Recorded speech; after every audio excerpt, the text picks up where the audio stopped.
Hello and welcome to our video on the rise of Stalin and the end of the Russian Civil War. The Russian Civil War was fought from 1918 to 1922 between the Bolsheviks and the anti-Bolshevik forces. The war resulted in the victory of the Bolsheviks, led by Vladimir Lenin, and the establishment of the Soviet Union. However, Lenin's death in 1924 set the stage for a power struggle within the Communist Party, which ultimately led to the rise of Joseph Stalin. In this video, we will explore how Stalin rose to power and the impact he had on the Soviet Union.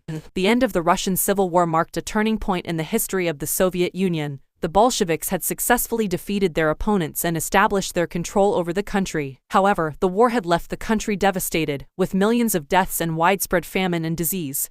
After Lenin's death in 1924, a power struggle ensued within the Communist Party. Stalin, who was the General Secretary of the Communist Party, emerged as the leader of the party and the country. Stalin's rise to power was characterized by his manipulation of the party apparatus, his use of propaganda, and his ruthless suppression of dissent.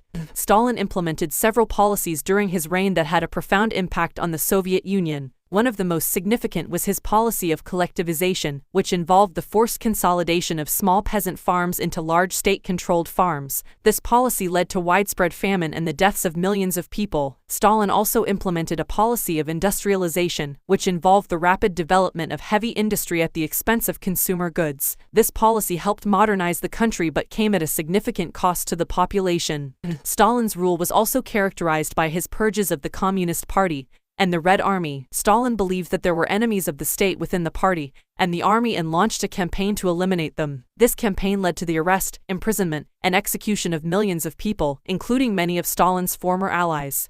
In conclusion, the end of the Russian Civil War marked a turning point in the history of the Soviet Union, leading to the rise of Joseph Stalin and his policies that would shape the country for decades to come. Stalin's reign was characterized by his ruthless suppression of dissent, his policies of collectivization and industrialization, and his purges of the Communist Party and the Red Army. We hope that this video has provided you with a better understanding of the rise of Stalin and the end of the Russian Civil War. Thank you for watching.